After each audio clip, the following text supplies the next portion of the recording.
You know how they say timing is everything? Well, my wife proved that theory right during our family Thanksgiving dinner, though not in the way she expected. I had been suspicious for weeks. The whispered phone calls that stopped the moment I entered a room. The sudden interest in having serious conversations about our future. The way she kept mentioning how this Thanksgiving would be special, different somehow. Call it intuition, but something felt off. So I did what any smart man would do. I prepared. That Thursday morning, I set up a small recording device in the dining room, hidden behind the centerpiece my mother-in-law had insisted on bringing. Just a precaution, I told myself. Better to have it and not need it than the other way around. The whole family was there. My parents, her sister with her husband, my brother, even my elderly grandmother who rarely left her house anymore. Everyone gathered around our dining table, the smell of turkey and stuffing filling the air, football playing quietly in the background. Everything seemed normal at first. Her mother complimented the mashed potatoes. Her father asked about my work. Standard holiday small talk while we loaded our plates and settled in. Then came the moment for Grace. My father, as the eldest, traditionally led us in giving thanks. We all held hands, bowed our heads, and began sharing what we were grateful for this year. Her sister mentioned her new promotion. My brother talked about his recovery from surgery. My grandmother spoke about having another year with family. Standard, heartfelt gratitude. Then it was my wife's turn. She squeezed my hand, took a deep breath, and instead of the usual thankfulness for health and family, she dropped a bomb that silenced the entire table. I'm thankful I finally have the courage to admit this marriage was a mistake. The silence was immediate and complete. Forks stopped halfway to mouths. My grandmother's hearing aid seemed to be working perfectly because her eyes went wide. Even the football game seemed quieter somehow. But I was ready. I didn't gasp. I didn't get angry. I didn't even look surprised. Instead, I smiled calmly and said, "You know what? I'm thankful too. I'm thankful for recording that confession." I reached into my jacket pocket and placed my phone on the table, the recording app still running, capturing every word. "And I'm especially thankful that your Christmas gift is already wrapped in the car. Should I go get it now? Or would you prefer to finish your turkey first?" The color drained from her face faster than wine from a broken glass. Her mouth opened, then closed, like she was trying to catch words that had already escaped. Her mother looked confused. Her father's fork clattered against his plate. My parents exchanged glances that could have powered the neighborhood. "What recording?" she whispered, her voice barely audible. I stopped the recording and played it back. Her own words filled the dining room, crystal clear. "I'm thankful I finally have the courage to admit this marriage was a mistake." That recording, I said simply. "And as for the Christmas gift, well, let's just say I've been preparing for this moment longer than you might think." She tried to backtrack immediately. "I didn't mean it like that. I was just emotional. The holidays make me say crazy things." But the damage was done, and everyone at that table knew it. You don't accidentally confess that your marriage is a mistake during Thanksgiving, Grace. That's not a slip of the tongue. That's a calculated move. Actually, I continued, cutting into my turkey with deliberate precision. You meant exactly what you said. Just like you meant it when you told your friend 3 weeks ago that you were going to make this Thanksgiving memorable. Just like you meant it when you told her you wanted to hurt me as much as possible. The room went even quieter, if that was possible. Her sister's husband stopped chewing entirely. "How did you?" she started. "Know about that conversation? The same way I know about a lot of conversations you've been having lately. The same way I know this whole confession wasn't spontaneous emotion. It was planned cruelty. My grandmother, bless her heart, was the first to break the family silence." "Well," she said, reaching for the cranberry sauce, "this is certainly more entertaining than last year's dinner conversation about your uncle's gallbladder surgery." Even in the middle of everything falling apart, I had to appreciate her timing. Some things run in the family, apparently, but my wife wasn't done trying to control the narrative. She stood up abruptly, her chair scraping against the hardwood floor. "This is insane. You're making me sound like some villain when I was just being honest about my feelings." "Honest?" I looked up from my plate, fork still in hand. "You want to talk about honesty? Because I've got a car full of honesty waiting outside, and I think this family deserves to know exactly how honest you've really been." The threat hung in the air like smoke from an extinguished candle. She knew I wasn't bluffing. Whatever was in that car, whatever Christmas gift I had mentioned, it wasn't going to help her case. Her father cleared his throat uncomfortably. Maybe we should all just calm down and finish dinner. It's Thanksgiving, after all. But there was no putting this particular genie back in its bottle. She had opened the door with her confession, and I was walking right through it. Dad, I said to her father, using the term I had called him for years, with all due respect, your daughter chose the timing for this conversation. She chose to ruin Thanksgiving dinner with her announcement. I'm just responding to what she started. My wife's eyes darted around the table, looking for support, for someone to take her side. But her own family members were looking at her with expressions ranging from disappointment to confusion. I said, standing up and folding my napkin neatly beside my plate. It's time to get that Christmas present. Because honestly, after hearing her confession, I think everyone here deserves to understand the full picture of what's been happening in this marriage. The walk to the car felt like the longest 20 steps of my life, but also the most liberating. Behind me, I could hear muffled voices from the dining room, urgent whispers, and what sounded like her mother asking pointed questions. When I returned with the manila envelope in my hands, the entire dynamic had shifted. Everyone was staring at her, and she looked like she wanted to disappear into the floorboards. So, I said, settling back into my chair, who wants to know what real honesty looks like? The manila envelope felt heavier than it should have as I placed it on the table next to the mashed potatoes. My wife's eyes were locked onto it like it contained nuclear launch codes. Before we open this, I said, pulling out my phone again, I think everyone should hear the rest of what she's been saying. Because her Thanksgiving confession, that was just the appetizer.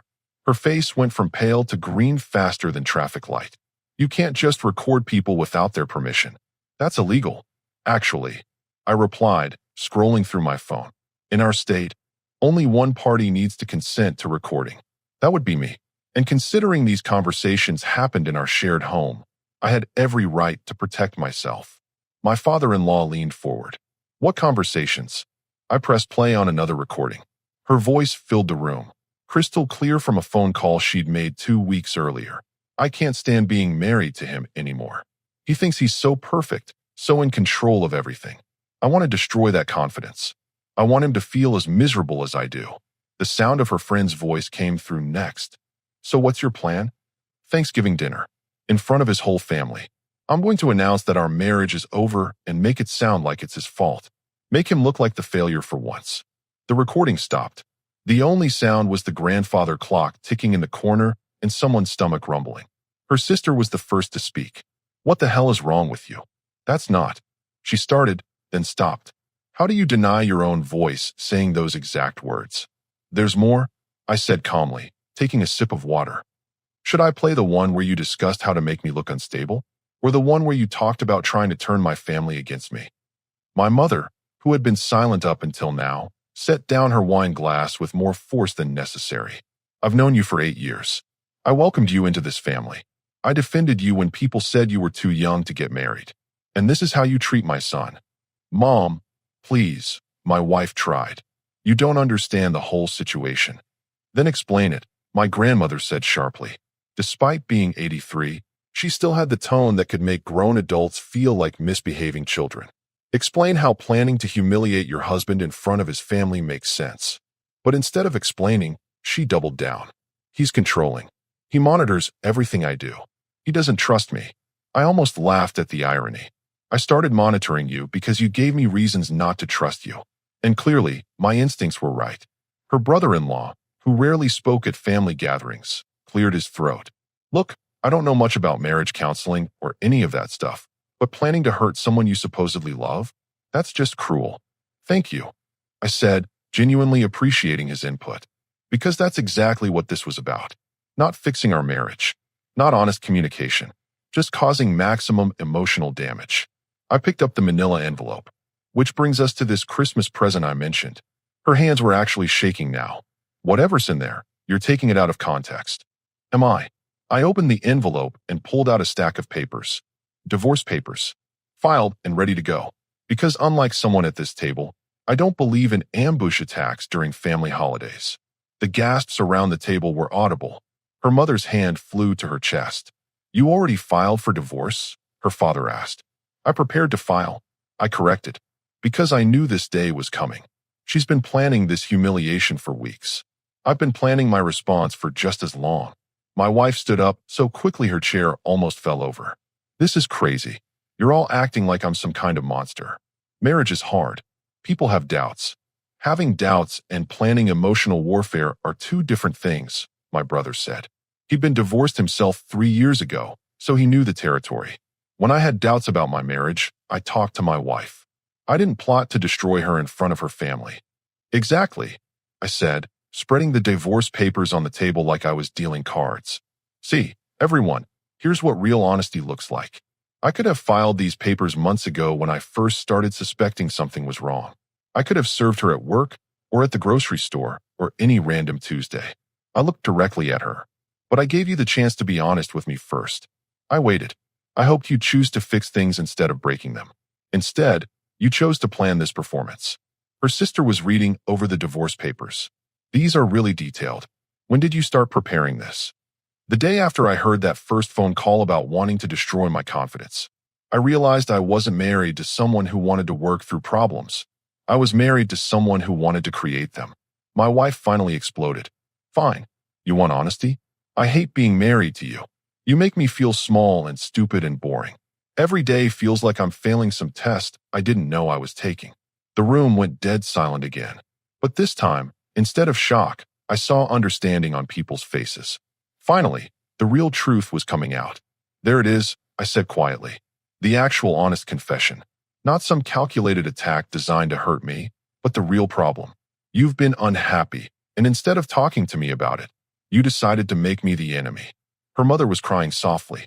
Sweetheart, why didn't you ever say anything? We could have helped you work through this.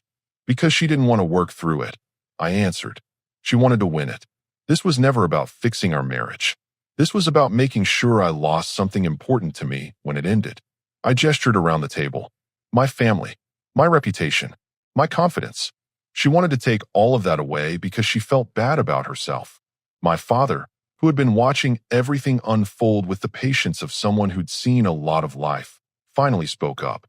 Son, what do you need from us right now? It was such a simple question, but it hit me harder than anything else that had happened. My own father was asking how to support me while my wife's family was finally seeing who she really was. Just witness this, I said, pulling a pen from my jacket. Because I'm signing these papers right here, right now, in front of everyone who heard her confession. Her face crumpled. You can't do this on Thanksgiving. You started this on Thanksgiving. I reminded her, clicking the pen. I'm just finishing it. And with that, I signed my name on the divorce papers while the turkey got cold and the football game played to an audience of none. The sound of my pen scratching across the divorce papers was the only noise in the room. My signature looked surprisingly steady considering the circumstances. I set the pen down and looked up at my wife, who was staring at the papers like they might spontaneously combust. There, I said, capping the pen with a satisfying click. Christmas gift delivered early. Her father rubbed his forehead. This is all happening so fast. Maybe everyone should take a breath and think about this. Dad, I said respectfully, I've been thinking about this for 2 months. Every angle, every possibility, every consequence. This isn't a rash decision made in anger. This is the result of careful planning after discovering who I really married. My wife was still standing behind her chair, gripping the back of it like it was keeping her upright. You planned this whole thing. You set me up. I protected myself. I corrected. There's a difference. You planned to ambush me with emotional cruelty. I planned to respond with legal reality. I reached back into the envelope and pulled out another set of papers. But the divorce papers aren't actually the main Christmas gift. These are. The new documents hit the table with a soft thud. Her eyes widened as she recognized what they were. Financial asset protection agreements, I announced to the table. Signed and filed 6 weeks ago.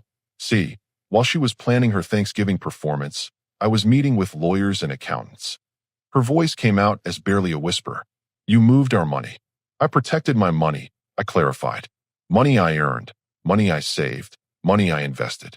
Turns out when you're married to someone plotting to financially destroy you during a divorce, you have legal options to prevent that.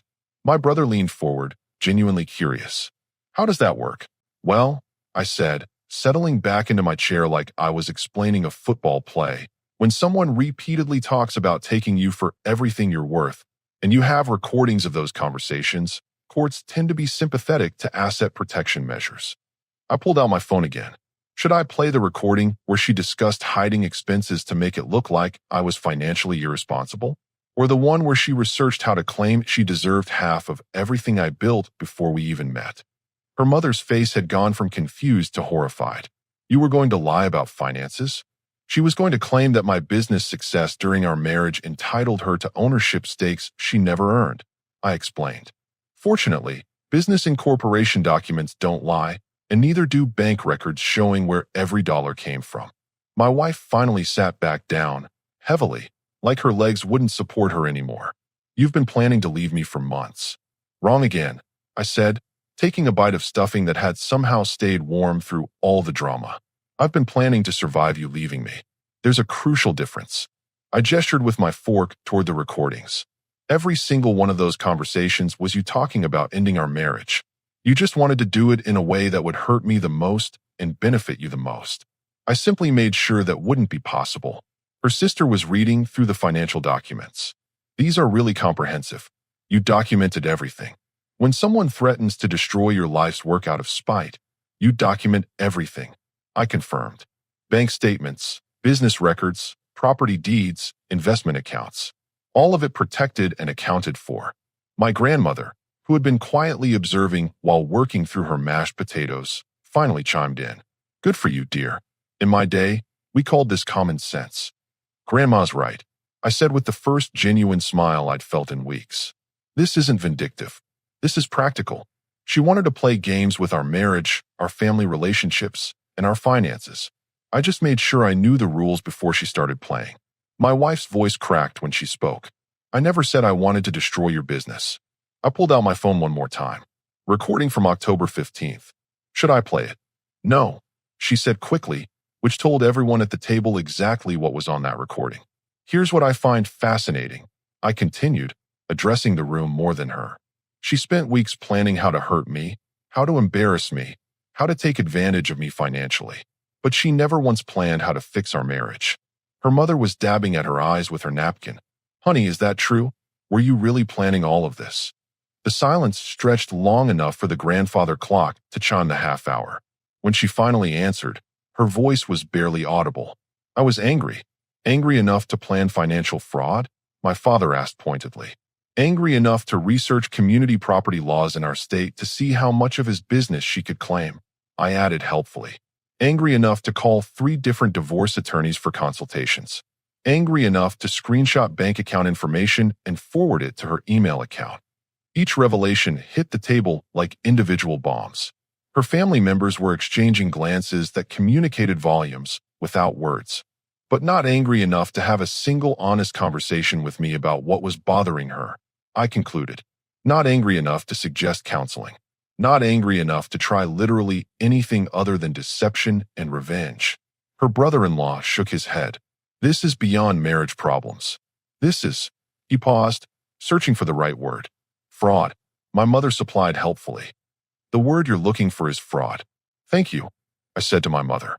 And yes, attempting to claim ownership of assets you didn't contribute to based on false documentation is fraud, which is why everything I did to protect myself was completely legal.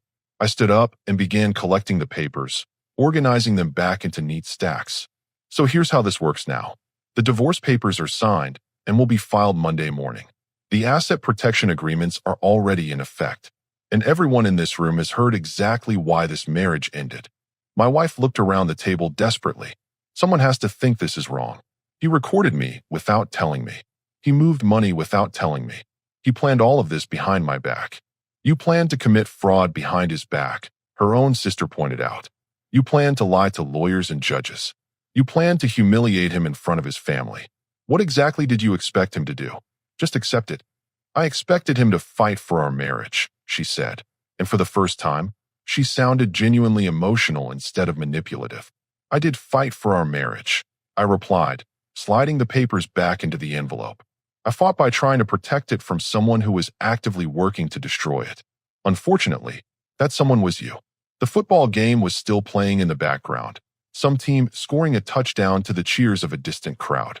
It felt surreal, like normal life was happening in some parallel universe while our family imploded over Thanksgiving dinner. "So what happens now?" her father asked. I looked around the table at faces that had been part of my life for nearly a decade. "Now you all know the truth. Not the version she planned to tell you after blindsiding me today. Not some story about how I was a terrible husband who drove her away. The actual truth about who planned what and when. The truth that she threw away a good marriage to satisfy some need for revenge," my father added. "The truth that she valued hurting me more than building a life with me." I agreed. And with that, I sat back down and returned to my Thanksgiving dinner. After all, I still had a lot to be thankful for. My wife was still standing behind her chair like she was afraid to sit back down, as if staying upright would somehow help her regain control of the situation. But control had shifted the moment she decided to weaponize Thanksgiving dinner. "You want to know what's really in this envelope?" I asked, pulling out yet another folder. A timeline. Every conversation, every suspicious behavior, every lie documented with dates and times. I spread the papers across the table like a legal brief. August 23rd, first phone call to divorce attorney number 1. September 5th, consultation with divorce attorney number 2. September 18th, meeting with divorce attorney number 3. Her face went through several shades of pale as I continued.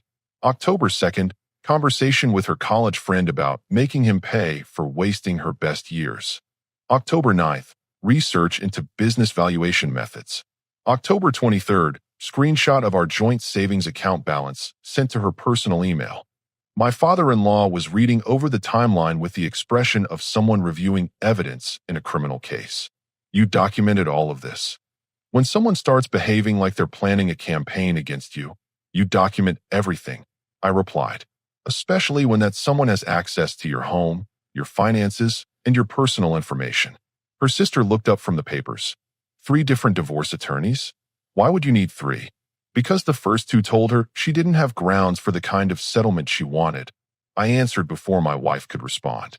The third one was apparently more creative with legal interpretations. My wife finally found her voice again. "You hired someone to follow me." "I hired a private investigator after you started meeting with lawyers behind my back," I confirmed. Seemed like a reasonable response to discovering my wife was building a legal case against me while pretending our marriage was fine. I pulled out a professional-looking report. Fascinating reading, actually.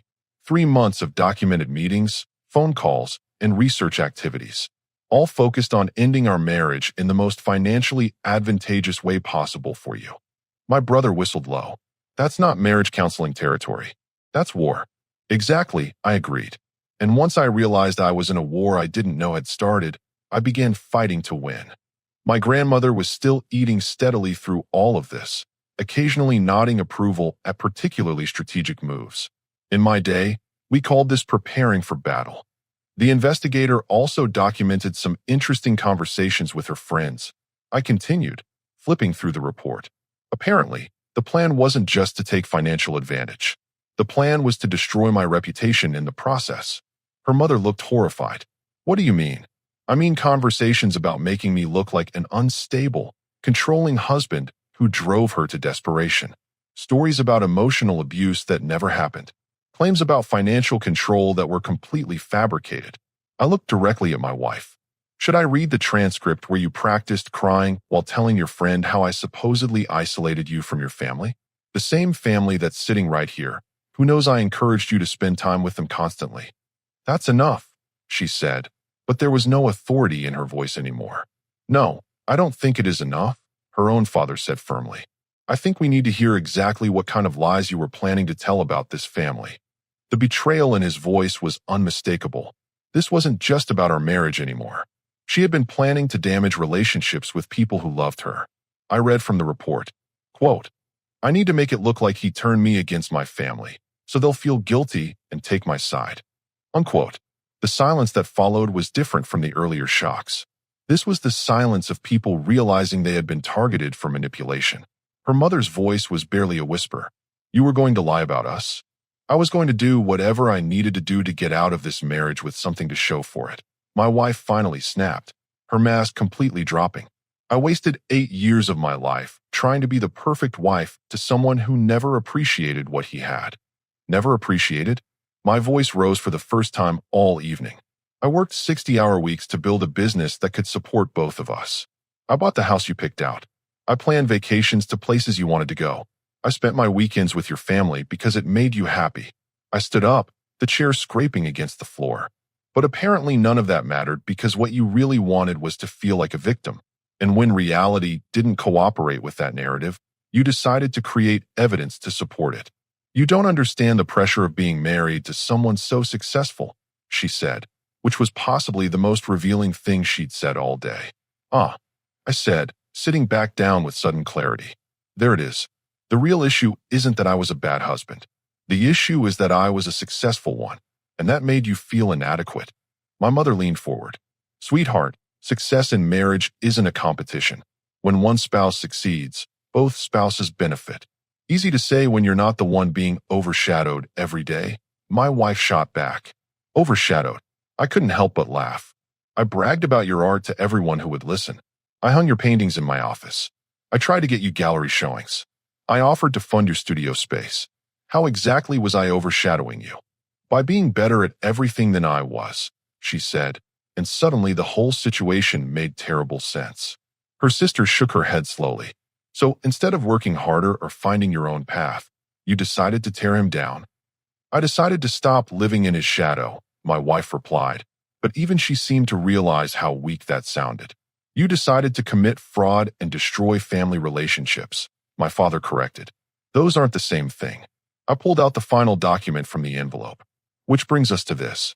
A complete financial accounting of our marriage.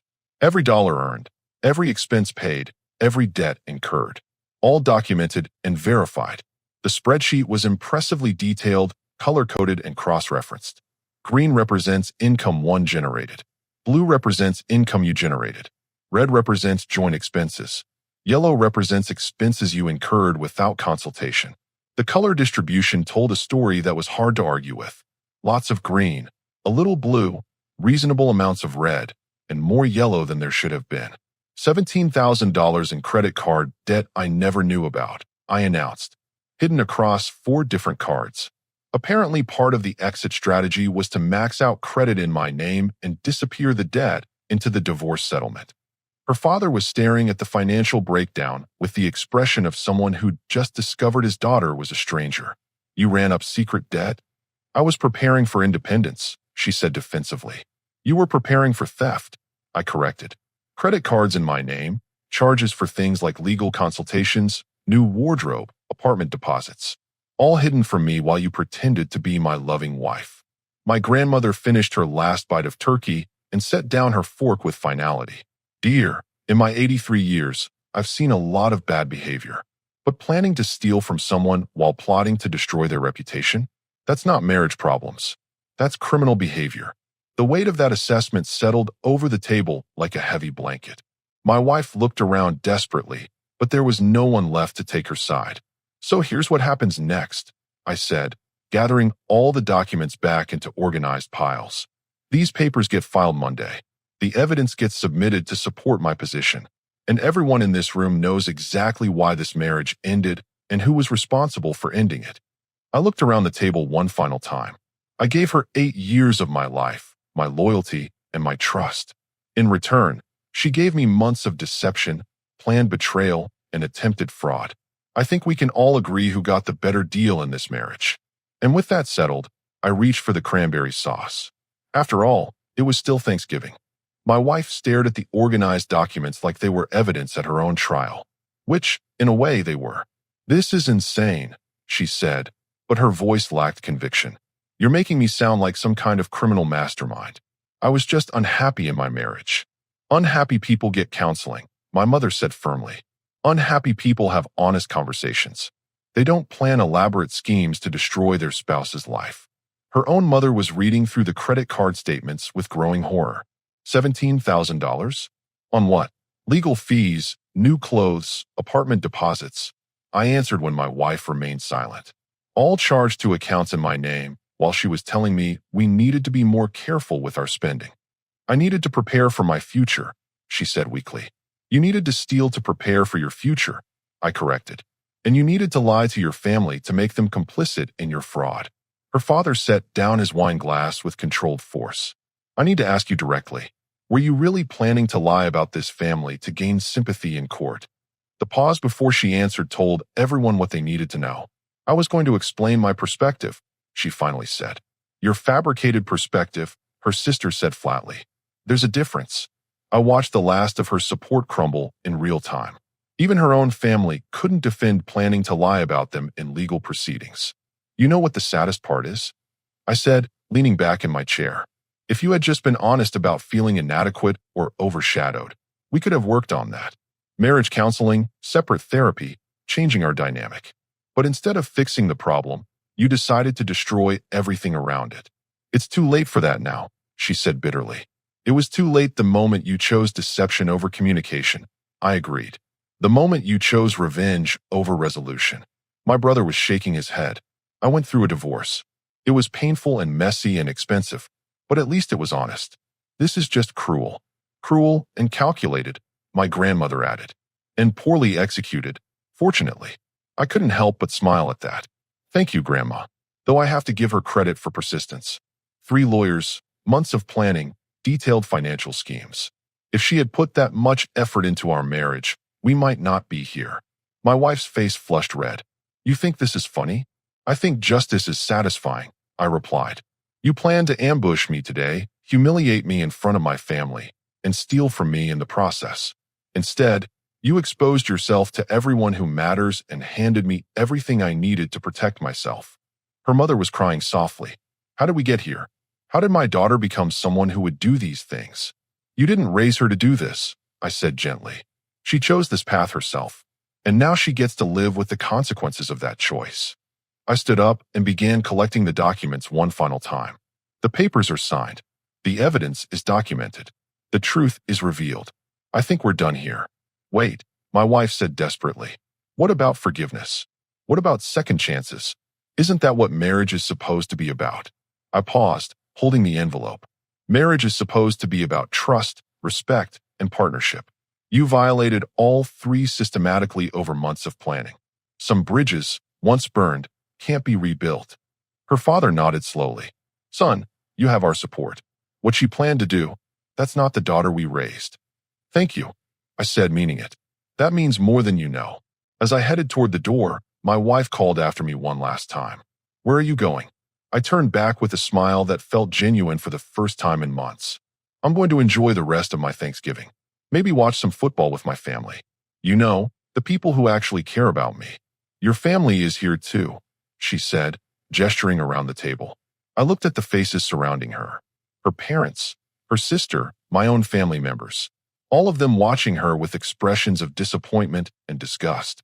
Actually, I said, I think you'll find that's not quite true anymore.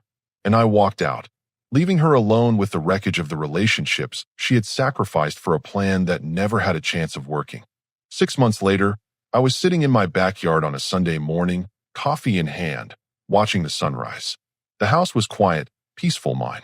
No more whispered phone calls. No more hidden credit card statements. No more walking on eggshells around someone who was secretly planning my destruction. The divorce was finalized 3 weeks after Thanksgiving.